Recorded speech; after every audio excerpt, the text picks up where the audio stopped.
Hey Honest community, before we dive into this episode, we've got a quick free favour to ask. If you enjoyed the Honest Property podcast, please hit like, follow and subscribe wherever you're listening from. It helps us grow, reach more people and bring on guests that you want to hear from. Thanks for being a part of this. We appreciate you more than you know. Welcome to the Honest Property Podcast. We're your hosts, Becky and Ruth. And on this podcast, we love talking all things more heart-led entrepreneurship and holistic wealth building, primarily through property investing. And on today's podcast, we have the lovely Keely with us today. So hi, Keely. So we met Keely on one of our coffee catch-ups. We have a virtual coffee catch-up every single month. And it was the first time we met virtually. And I was just saying to Keely before we hit record that Keely sounds like she's got an incredible story. And we've not heard her full story yet. So we're excited to listen to it all for the first time together because what we gathered from that conversation with Keely is she is a very experienced property investor and landlord and is a business owner and quite spiritually connected as well, and just seems to be very aware of how to balance her energy and know what's actually important. She's got into property for similar reasons to us, is that we use property as a tool to be able to pursue businesses that we love as well. So I think Keely is absolutely our gal.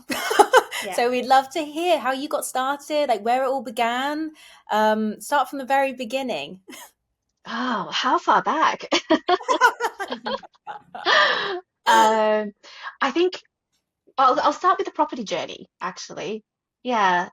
Before I got into property, though, the reason I got into it it was because I was made redundant through, I think we probably hear this a lot, but corporate background. I was in marketing and I worked for some amazing brands out there. So the Nestle's, the Heinz, so some big global brands. And I thought, we'll just climb the corporate ladder. You know, it's something that's quite instilled, well, in me when I was back at school, at uni, do well, and I'll get recognized and I'll just do well. But in 2012, I was actually made redundant. And the whole idea of job security was absolutely, it kind of broke my beliefs, you know, it just really shook me to go, I did so well and I spent so much time working for the companies and I put so much in, and some things I found was just outside my control, but I didn't know that then. I thought it was me. But I thought, you know, I'm from Australia, mum and dad are in Melbourne, and being in London at the time, I couldn't just go home to live with mum and dad. And like I think a lot of people, the more I earned, the more I spent, and I didn't really save, and I had no financial security. And so when a property seminar came up, I think very similar journey to yourselves, I decided to go on it. I just wanted the financial security of something else coming in. So I went to that, invested quite a lot in property, education, and, you know, some people say that it wasn't worth it, it doesn't work, it's a scam. But for me, when I invested 5 figures into my property education, I made it work. It was the biggest motivator to get out of bed, you know, 5 a.m. drive up 2 hours to my area of investment and look all day for properties. So yeah, it was more the financial security that drove me into property, and that was 2012. And I guess into my journey, I've done strategies, started with buy-to-lets, went on to HMOs, did a few commercial to residential conversions, and I think I ended up chasing the shiny penny syndrome a bit much, and then I forgot about myself, and I didn't go into property to become, you know, a big portfolio landlord or anything like that. It was only supposed to be for financial security. And I think when we were having this conversation in that group chat before, you were saying all these things then, and we were like, we couldn't be on the same page more. Yeah. Especially on social media, like all you ever see, especially because there's property pages, you think, oh, that's what you are striving for, is to just only do property. And from a personal perspective, we were like, but we want to do more than just property. Yeah, it's just to get us to feel financially secure, just like you. And then, like you, we got in the trap as well of being like, okay, let's try this thing. Everyone's doing this thing. Let's do that thing. And it ends up not being the life that you originally planned, you originally designed. Yeah, and I guess it takes a lot. And even now today, I still question, oh, should I do another deal? There's a lot of, I don't know, my own pressure, my own perception that I need to be seen a certain way, rather than I need to be a certain way, and that's who I am. And through, I guess, the communities that I've been in, a lot of people are still at the start. So they gravitate towards people who are in it, and I'm kind of coming out of it, and I feel like, oh, it's kind of lonely. Yeah, You know? us. I know. Thank you.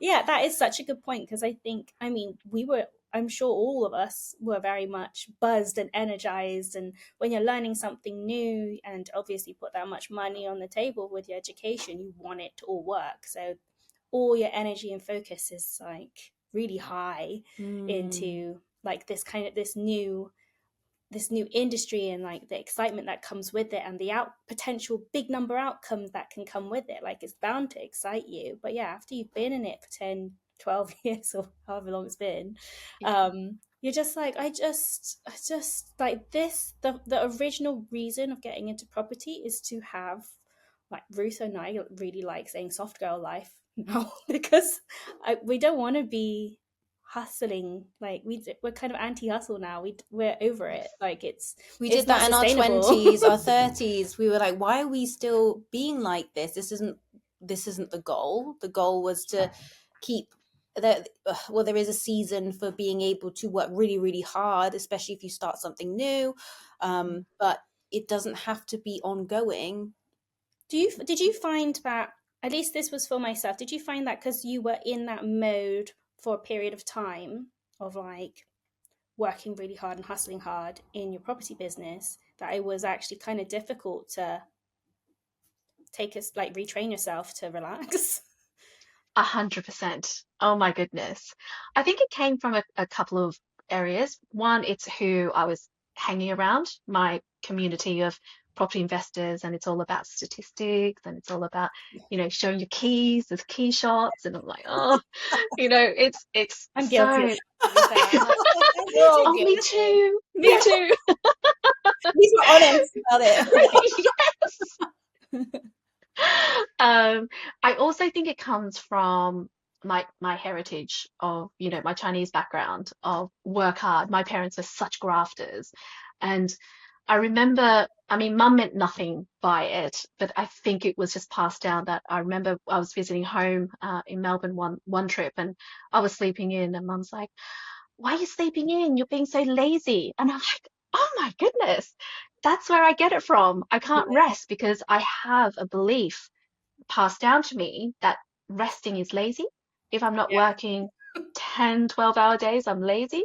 And yeah, that probably took the longest to retrain my brain and retrain my beliefs in working smarter rather than working harder. Was there a pivotal point where you knew that how you work needed to change? When I started getting sick. Yeah, it was my body telling me. My mind just kept going and going, and it was getting quite overweight. I wasn't feeling very healthy. I was breaking out in eczema. My body was giving me so many signs, and I just wasn't listening. So I had gallstones. It was quite a lot before I'm like, oh, okay, maybe I need to do something about my health. And it was COVID, really. It was COVID that I think the whole world needed to rest for me to say, well, if the whole world's resting, I can rest. And Yeah. it just gave me, yeah, a really different sense of perspective. And yeah, not having to graft so hard every day. It's like, oh, I can actually live this life of chilling out. Yeah, It's like nice. the money's still coming in. It's okay. Like we got the recurring income in. Like why are we Yeah. Why are we still working doing that? harder I than would we say need to? COVID as well forced us to rest too, and we are such, Mm. especially we've come from a background where you work hard, and like there was so much productivity, like that was constantly drilled in, and for us to rest as well in COVID, through the pandemic was really hard. I cried, in all honesty, because I didn't know how to relax. I was walking in one spot, trying to move my body. But you realize, wow, how much actually I think a lot of entrepreneurs really needed it. Ruth actually made a joke, but I think it's half serious, before we started recording this episode. And it was something like, everybody's kind of on the spiritual side. I love that we've gravitated like all the spiritual, more like heart-led people in our space online, including you, Keely, that we're all the people who've been in it for a long time. We've burnt out.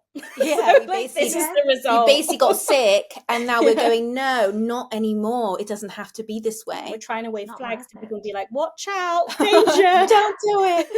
Yeah, absolutely. And you can't tell some people, and that's fine. They're on their journey. We can just be there to catch them, you know, and Yeah, make their but fall a told bit you gentler. so, but here you go. You don't listen to me. It's really hard to watch sometimes. I see other younger people, maybe it's just like us 10 years ago. I just see us again, getting buzzed up and excited with the numbers and the grind. And there's just such a big part of me that just wants to comment and be like, are you sure? Well, you can rest. You can take a break on the weekend. It's fine, you know. Otherwise, it will be very short lived. And like you said, Keely, you suffered from, your body was already telling you, I need you to stop. Mm. So how did you? So with COVID, during the pandemic, so what did you do to start healing? What was it? What were the? Did you cut back in your business? Like, how did you restructure your life? The first year, so 2020, we had 5 HMOs on the go, and we had well, in terms of conversion, so bought them and then completed just when COVID hit. Luckily, our builders were like household; they were families, so they could keep going. And that was actually the crunch year for us, because it was in Barrow and Finesse. We literally moved up there to oversee it, and it was too much. It was too much. So then that was when all the eczema came, and it was horrible. And so I was forced to rest. And then I realized, actually, who am I? I just asked myself, who am I? What is this for? And it was 22 that I finally got a life coach. And the life coach, yeah, Katrina, was amazing. We firstly used a tool called the Enneagram, which is a personality profiling tool. And it's there's many out there. There's Myers-Briggs, there's DISC profiling, all of those.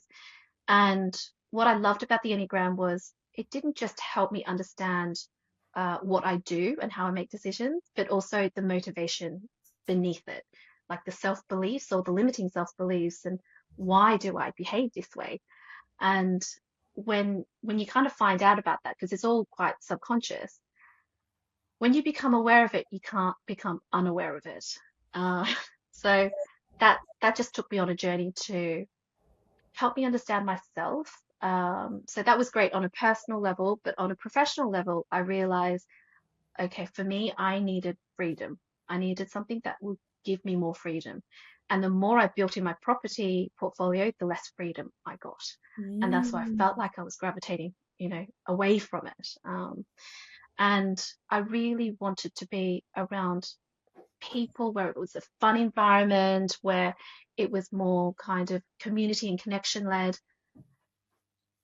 I could slap values onto my property portfolio, but it was so retrospective. You know, I wasn't building a community. I wasn't having connections with my tenants. And I'm so pleased that your landlords who your guests who've been on have been building that. And it's so wonderful to see that they're more values-based investors. And I love that.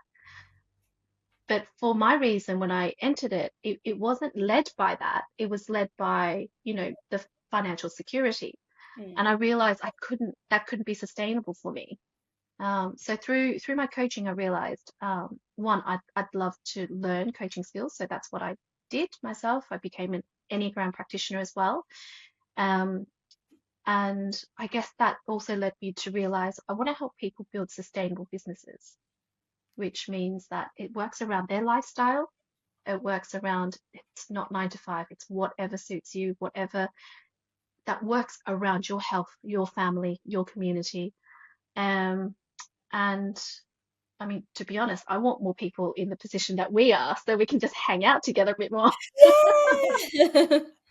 I was going to say, actually, from everything that you said, like, but when we got into it, we were early 20s, and I think everyone got into property or learnt about property for selfish reasons, really, you know, like we came from a place of, it was sold to us that we'd retire by 30, and, you know, like that was the goal. But actually, if you are, you know, admittedly, that we thought that was like amazing to be able to retire at 30, got to 30 and we were like, that's not much of a purposeful life. Like, is that really the goal of why we're doing all of this in the first place? And I think we've really seen more of a rebirth of people feeling lack of purpose from, you know, property or any sort of investing is meant to be a tool, not cliche, it's not the goal, because then where is like what are you doing towards the community? Also, I think how, you know, not caring about your tenants or like the welfare of your tenants because it's for the profit.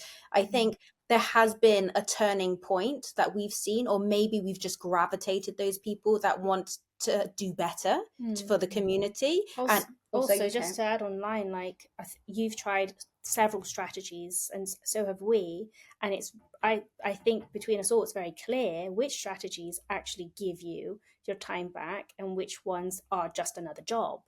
And like I think some of these property approaches are just, they don't make it very clear, or maybe they're misguiding people a little bit by saying, oh, you'll be free through property by doing it this way. So there's not very much, you're not putting very much in, but you're getting all this back, which isn't realistic. Yeah. And the only reason you're getting all this back in reality is that you're doing that much more work. Maybe you're a bit more of a glamorized property manager, but that's still a job.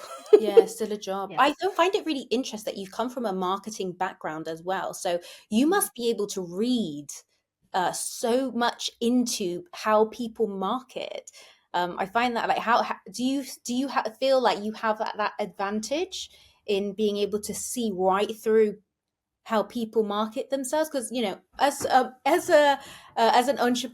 entrepreneurial people, of course, like everyone needs to learn sales. You are providing a service, but do you ever feel like you can look at people and go, bit disingenuous yeah, like, are you doing something that you actually really are passionate about, or is it more you feel like you have to say that? Yeah, I don't know if it's my marketing background or not. I think it's being I guess around a lot of people and you know, being sold to in a lot of different environments and having that experience of being hard sold to, I can start seeing patterns. And I can also start seeing patterns when people are posting the same message or, you know, copying someone else's words. I can see that that's not them. So yeah, I can feel it when it's not genuinely them, but I need to get to know them in order to kind of compare. But what I get is the energy of a bit of desperation. You know, when they need you more than you need them. I get that. I kind of get that energy, which is why I think for me, the way I help people build brands is to make sure that you have to be authentic. You have to be you. And I know the word authenticity gets banded around quite a lot. But I think whatever you communicate out needs to align with who you are. And that sounds great. That sounds easy, but a lot of people don't know who they are. Hey guys, if you're new to property investing, we know exactly how hard it is to figure out where to start. That's why we created the Beginner's Roadmap. It's your guide to mastering the fundamentals so that you can move forward with clarity and confidence. Plus, you'll gain access to our free community for ongoing support. Just hit the link in the show notes. Now, let's jump back into this episode. So, yeah. That's true. That's so true. It's like so we were very excited to have you on because I've heard of people being life coaches, but I've never picked the brains of a life coach before. Yeah. And I just think I think it's a very necessary type of coaching that is so needed now, where people feel so lost. And I think a lot of people, especially from 29 onwards, just go through a bit of a crisis and go, what am I doing with my life? Why am I doing all of these things? You question it. And I think it happens every 12 years, I think, throughout your life. But what was the point where you said, I need to talk to a life coach? Did someone recommend a life coach to you? And then you thought, I can do this as a business and really help people. I have a friend in Australia who just finished her Enneagram practitioner's course, and that was what was the hook for me. I'm like, oh, what is that? And I kind of went down the path because it was because of property I got into self-development. Throughout my marketing career, I kind of kept on climbing the corporate ladder until I was made redundant. But I felt like that was relatively easy. I kind of knew how to play the game. It was property and starting my own businesses that I'm like, I'm not getting anywhere fast. This is hard and a lot harder than what I was sold. And it was partially what I was sold, but partially also I don't think I knew myself well enough to be running a business. I was kind of kidding myself going, yeah, I can do everything. And so 2013 was probably the start of my self-development journey as well, which I'm so grateful for. All the hardships meant that I needed to dig deeper inside myself. And I had come across the Enneagram a few years earlier. Then it came up again. I listen to a lot of Brene Brown's podcasts and I read a lot of her books. And she talked about it. I'm like, this is coming up again and again. So I wanted to understand a bit more about it. I did the questionnaire, got myself profiled, and it was Katrina. She was recommended to me by my friend in Australia to go through the Enneagram, being coached through it. And then she also life coached me through my current challenges. So I kind of found it found me in a way because I really needed it, but I didn't know I needed it. And I didn't even know I needed life coaching at that stage. I just thought I wanted to find out more about me. But in the way that Katrina did it, she was amazing. And she just gently asked the profound questions for me to go, never thought about it that way. Or I've never even thought about that. I never thought I could ask myself those questions. I thought I just had to follow a path. And I'll be all right. But yeah, it was, I've had 2 life coaches and I've had multiple mentors in the past, and they've all been amazing. That's so intriguing. I love that it did just come to you, because there's so many modalities, is that the right word, out there that you could use to help guide you. But it's really intriguing how that particular, I'm going to look it up after this now. Yeah. Enneagram. I'll send it to you. Yes, yeah, the Enneagram. It's the one that really came up for you. And on the topic of personal development, having a business is one of the most deeply... It's spiritual. You got to have it builds a lot of resilience. You will learn about yourself for sure. I remember a friend of mine who does marketing consultancy in Australia. She's been doing it for 2 decades now. And she was saying to me, there's some amazing businesses that she's been helping, amazing, but then they go bust. And 9 out of 10 times for her, in her experience, it's because the owner, the director, doesn't develop themselves. And the business, even though it was remarkable, falls because the founder doesn't, really dig deep into themselves to understand what they need. So I always remembered that. So I think development of a business needs to go hand in hand with development of ourselves, mentally, spiritually, physically. We can't have one without the other, really. So, yeah. Yeah. I mean, is that why you think the knowing yourself is the hardest work that you can do when building your business? Yeah. And then you help people navigate and really, really tap in deeply into like, how does it even start? Do you just ask very precise questions? I start, if it's with marketing coaching, I start with branding. And if it's your own brand, you're the founder, then I start with core values. Start with what is the most important to you? How do you define yourself? And then go through a series of, if your brand has a personality, which essentially is a part of you, what's your personality? What's your tone of voice? How do you want to express yourself out there? Also go through purpose. Why is this important to you? I don't tend to work with people who say profit is the most important thing, and I don't care what I do. I can't build a brand like that. So, they are probably more attracted to, people who can help them build 6 or 7 figure businesses. I help people who have something niggling inside them, a calling, a purpose that they just want to express through. It can be a business, it can be a non-for-profit, it could be a charity. I don't mind. It could be just a project, a venture that they want to get out there. Don't mind what it is, but to really help them express themselves out there, to get them and connect them to who they want to help. That's what I want to do. So yes, it's a series of quite detailed questions, and for some people, they are very clear on their core values. They're very clear on who they are, the personality. But if they're not, we have a tool, the Enneagram, to use if they need it, or we can go through other tools just to get down a bit deeper into who they are. I think a common mistake some people make when I ask, or when they're filling out a questionnaire of what are your brand's core values, and it's honesty, it's integrity, it's reliability. They are somewhat kind of, every company, every brand needs that, and it's a bit vanilla. It doesn't really set you apart. So then it's the questioning, the kind of the coaching questioning type that I've learned from my courses, that helps me dig deeper and have a deeper understanding of who they are.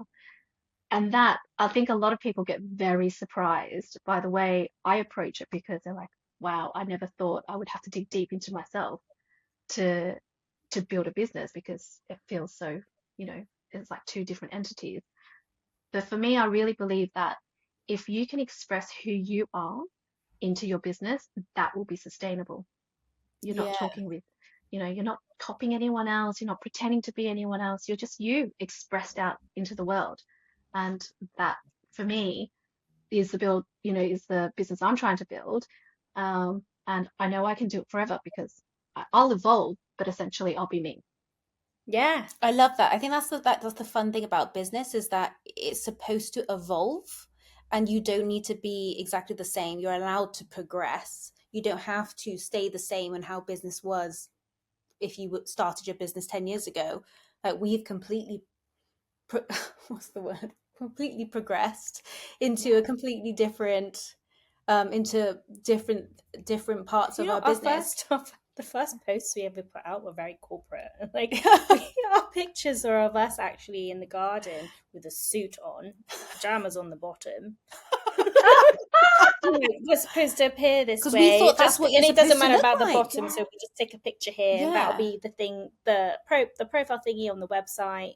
Because people would think wouldn't take us seriously. I think there's a lot. That's something that we battle all the time. Is like, how can you be taken seriously if you are your own brand? And now, but now personal branding is such a acknowledged thing and a sustainable thing. Just like you said, you can't, like, it's hard to not be yourself, but it's really hard to pretend to be someone else. It's harder to try to fit into a box, and so much easier to just be yourself online But I think sometimes, like, I do question and think, oh, I think sometimes if you're not dressed a certain way, or you don't look a certain way, or you haven't done your makeup a certain way, I think sometimes I personally think I'm not going to be taken seriously as a professional if I don't look the part of how other people in the industry are looking.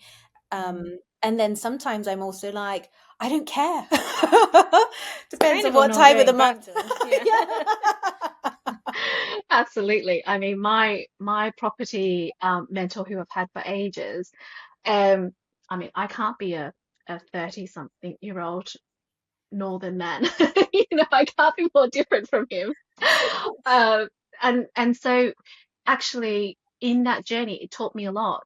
I was being mentored the way he was doing things, and I was just trying to copy what he was doing. It worked for him, it just didn't work for me. And yeah, it was a really difficult thing to kind of unravel in my mind, going, what's wrong with me? Why can't I succeed? Why can't I succeed the way he does? And through, I guess, the coaching journey, being coached and becoming a coach, I realized you just have to find your own way. You can look up to someone, you can aspire to be like them, but don't aspire to be them. Before we continue, here's a quick thought. Ever feel like there's just never enough time to focus on what really matters in your business? You don't have to do it all alone. As they say, a great team makes everything easier. That's why we've partnered with the Freedom Geek. Their talented Filipino VAs help us with tasks like admin and podcast editing, just like for this episode, giving us the freedom to focus on what really moves the needle. If you're looking to reclaim your time and to work smarter, then check out the Freedom Geek. All the details are in the show notes. Now let's get back to our conversation. Yeah. I think that was a really cool thing, because our mentors are also middle-aged guys that turned up in a suit, and and they were absolutely lovely, so supportive. Always will be grateful for everything for the time we've had with them, but ultimately their lives look totally different to ours, and the way their future looked, like their 5-year, 10-year plan didn't look like what ours was going to look like at the time. Especially if you want to start a family, or your passion is traveling, or maybe not just property, you want to do another business. That wasn't really talked about at all. But I'm really glad that together we're all creating a new space of people who can help guide other people and just be a different role model and be like, okay, realistically, this thing's not going to work for you, but this, tried it and it does work. So how about, if the life that you want looks like this, we go this way. I think that's a really great point. Like, having yourselves show that, what's important to me is connection with nature, connection with family, having a community. Whereas I guess more traditionally, the things that I've seen property investors put out there is going on expensive holidays and showing off their cars, showing off that they're on first class or business class, flying somewhere. And you've really changed, I think, the image of what freedom can look like. And I think the message for me is do what's right for you in terms of the life that you want. But that's the hard thing. That's where the coaching skills comes in to help you figure that out, what's most important, and not what's seen to be important, or what's Instagrammable. I still fall into that trap. It's not easy to take that away completely, but it's first, like, it's too conditioned. It's so conditioned. Conditioned. And like sometimes I see, because you're right, it's about freedom for us is being able to want to do impactful things for our community, do passion businesses that we enjoy, invest, obviously. But it doesn't, I think with social media, it can be really difficult to feel like, oh, am I successful enough? Is it enough? Like, when is it enough? Because you're seeing someone in first class who's put a picture on social media, and so that's meant to be the goal of what success looks like. And it can be really I think you question yourself if that's really what you want. Is that really what you want? And is that really what that means for success? Or do you feel like you feel conditioned that you need to aim for that? And I think it can be really tricky to battle where the balance is. And I think why I think life coaching is such a brilliant tool that I think everyone should do.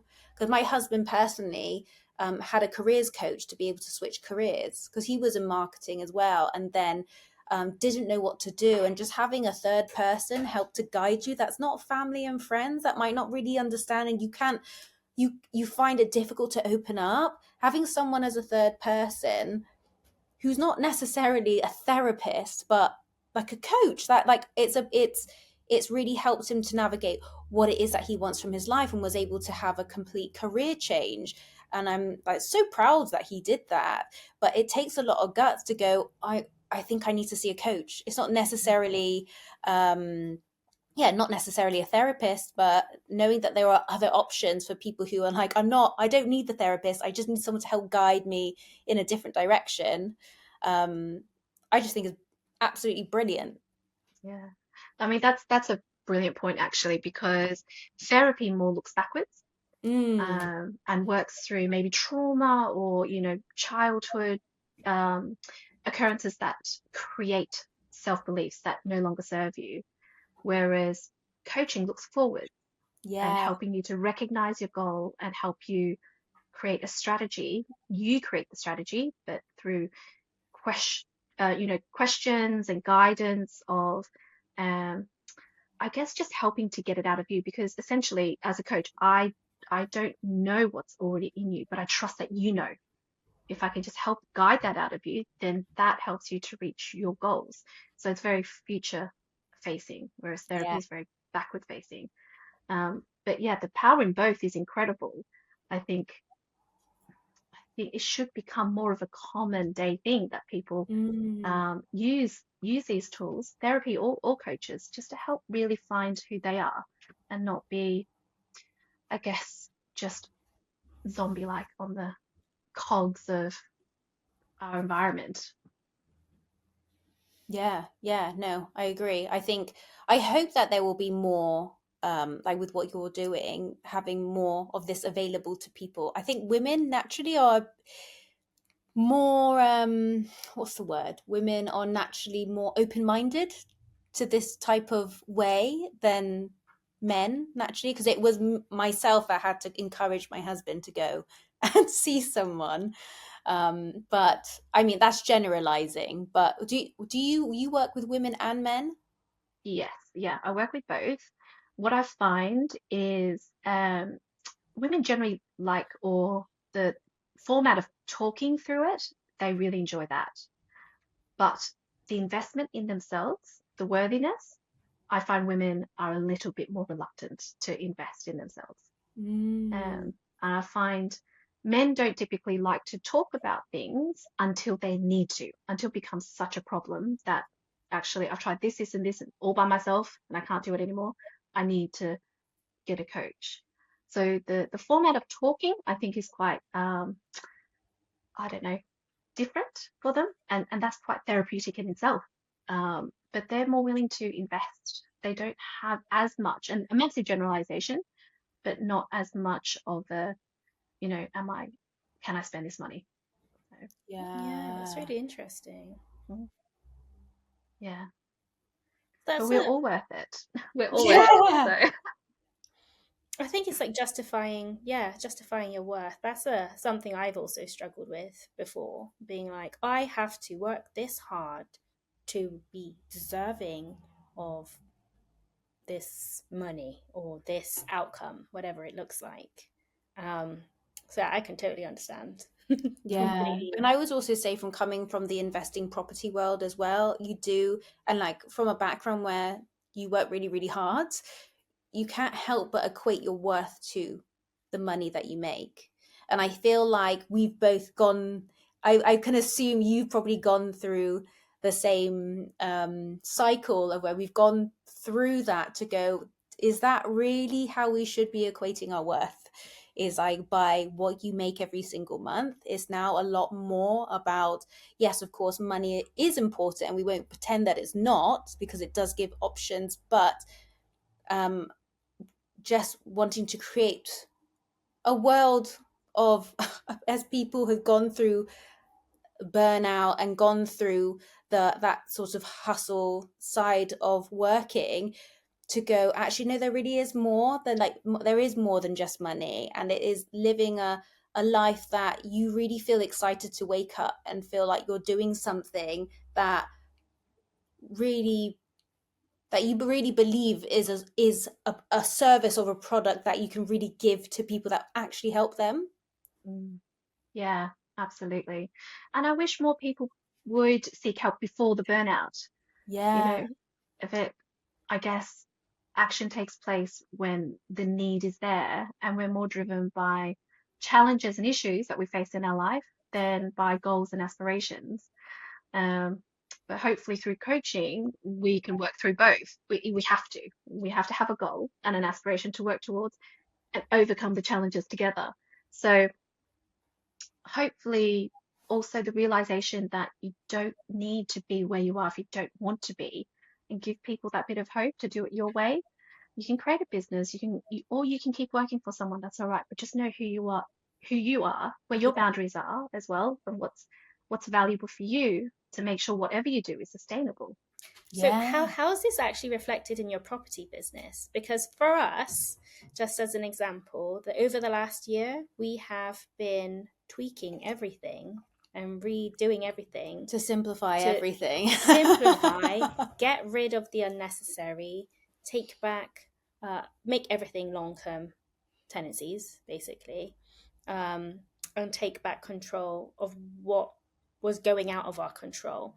I think we had over delegated or over kind of just paid for things that we didn't really need, and then those prices were just going up, and that was just eating into everything we had, and it was like this wasn't sustainable. Even if it's acknowledging, even if you're not gonna earn a lot from switching up your strategy back to something that's more simple, like long-term buy-to-lets, that's okay, because just and being okay with it. Yeah, absolutely. I'm going through the same journey you are, actually, just looking at the portfolio and looking at which one's the easiest for me, which ones do I spend less time in, which is actually all my buy-to-lets. They're so good. They're so good. Looking back, why didn't I just collect more of those rather than going into HMOs and commercial conversions? It goes up where you think that HMOs are less cash flow, and then it's HMO.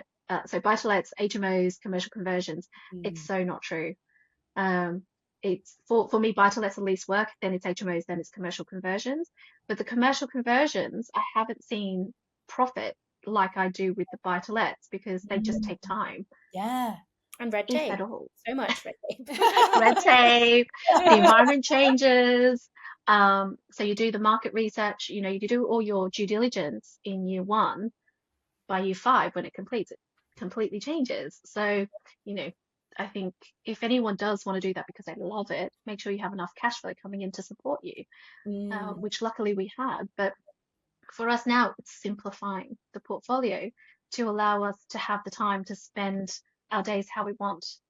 Yes, I love, we're all just sharing the same message here. It's just keep it simple. It's a tool, and I think for all of us here, we've got to a point, having done it for so long, and now we're simplifying it. It doesn't consume our lives every day, or our property portfolio. So now it means you can be of service to the world in your best, exactly. in your best form, and this was what you were meant to do, to really be able to help people before they get to that point of burnout, or after burnout, whenever they are in their life journey. You were meant to do this, but you've been able to do this because you had investments already, as pillars in the background. Yeah, exactly. I don't know if you remember one of the seminars we went on, the end of the first day, we were told, or we were asked to write up goals. If you were financially free, what would you do with your life? And we put it up on a board. And I wonder how many people actually look back at their goals to say, oh yeah, I remember now I entered into property because I wanted to start a charity or spend more time with the kids or travel around the world or look after my parents, whatever it is. I wonder if people actually look back at that and say, oh yeah, I can do that now. Yeah. We revised. We did. Yeah, actually, kind of recently, we were like, I think there's when you're scaling back because you're trying to simplify things, there's a part of, at least for me, I had a lot of guilt being like, is this success? Like, am I, like, because we're not getting a new one every single year. Are we, like, anymore? Are we, you know? It's the comparison trap on Instagram, isn't it? Yeah, everyone's got a new property, and I'm like, but we're not looking for, we're actually trying to get rid. Yeah. Is this failure? And then I was thinking, and then we were like, actually, our portfolio was really strong. Yeah, portfolio is really strong. And what has it done for us? And our goal when we did that course was to retire our parents, which we have. And it's like, actually, we've actually accomplished a lot. It just needs checking in with yourself and knowing when you've actually hit those milestones, and also writing new goals, writing the new goals in our like, because when we made these goals, we were in our early 20s, and now we're in our 30s. We're allowed to now evolve into new goals, and I think we had to really sit down and check in and go, what have we actually accomplished, and actually be really proud of what we've done, and then acknowledge yourself. Acknowledgement. And I think sometimes you forget, if you are so caught up and not checking in, or like not knowing yourself, you can get so caught up in your old way of working that you're just on your own hamster wheel, even as your own as your own boss, because you're not checking in. Absolutely. No, I can't agree more. And I think it's those goals and reassessing, and the power of reflecting, just reflecting how much you've done, the journey you've been on. And it's not just, the numbers or the properties that you've collected. It's your personal journey. How much have I learned? How much have I collected my learnings along the way? What do I do with that? What am I good at? What am I rubbish at? And what do I do with that? Because being in your 20s, 30s, I'm in my 40s, I still have, hopefully, decades of life to live. It's not just done. And how can I serve the world more, or my community or my family with more meaning and purpose? So it's all about waking up in the morning and going, yes, I want to do this today. Yeah. Oh my gosh, we're completely on the same wavelength, and I'm so glad that we've connected. Me too. Loved it. Thank you so much. This has been great. Thanks so much, Keely. So where can everyone find you, and what are your current offerings at the moment? So I offer both, self-development coaching to find out more about yourself, and that's with the Enneagram. And I also offer marketing coaching. So if you're developing your own personal branding, that's where I guess my niche is. You can find me on my website, so that's www.kiauracoaching.co.uk. So Kiaura, Kiaura. So Key is inner life energy. It's also a play on my name, but Key's inner life energy, and Aura is your aura. So it's connecting your inner life energy outwards. So I love that. Yeah, thank you. We'll put that all in the show notes, wherever you're listening or watching this episode. But one final question that we've recently been loving asking our guests is, honestly, and sorry, this can be about absolutely anything. It could be about business, it could be about property, it could be about life, it could be about a plan, it could be literally about anything. I don't know why I said plant then. I'm looking at my plant, so it could be about the plant. I'm thinking it needs watering. Honestly, the biggest thing I've learned is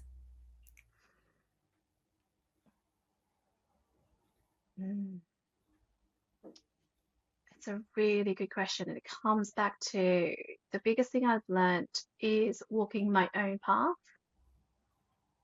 And that's probably very cheesy to say, but very hard to do. It's so hard to do. It's just be me. just to be me and to be okay with it. Yeah, I think still working on it. And it's constant working because we're always evolving. But Yeah. I think I love that because it's so true. Don't lose yourself along the way just because someone else is saying to do something. I think this reminds me of I think it's a Winnie the Pooh. The Winnie the Pooh. I'm going to find it and I'm going to put it on stories today. But I think there's a Winnie the Pooh saying about being yourself, isn't there? Yeah, I think. Yeah, I'm going to find it. I don't want to butcher it, but I know we'll tag you in it, and then you'll be like, oh yeah. Yes. Yeah. Such a wise bear. Yeah. So many lessons. Oh, thank you so much, Keely, for being on this episode. Thank you. We loved our conversation. Like I said, all of Keely's handles and contact, website and everything where you can reach out to her for coaching. We'll put it in the show notes, and I'm sure we're going to talk again sometime soon anyway. So yeah. I love that. Yeah. Thanks, Thank Keely. you. Thanks, Keely. Bye. Bye. Bye.